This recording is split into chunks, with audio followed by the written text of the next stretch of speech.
চরিত্র তিন প্রকার, আর চরিত্রের আরবি হলো আখলাক। আখলাক হলো তিন প্রকার। এক নাম্বার হলো আখলাকে হাসানা, দুই নাম্বার হলো আখলাকে কারিমা, তিন নাম্বার হলো আখলাকে আজিমা। এই তিনটা চরিত্র একসাথে যার মধ্যে পাওয়া যাবে সেই হলো উত্তম চরিত্রের অধিকারী। বলেন সুবহানাল্লাহ।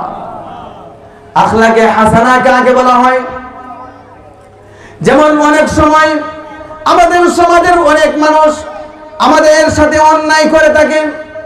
যদি অনেক কোনো মানুষ আমাদের সাথে অন্যায় করে আর আমিও যদি তার অন্যায়ের প্রতিবাদ সম পরিমাণ করে ফেলি, অর্থাৎ একজন মানুষ আমাকে একটা থাপ্পড় দিল, আমিও তাকে এই সমপরি একটা থাপ্পড় দিয়ে দিলাম।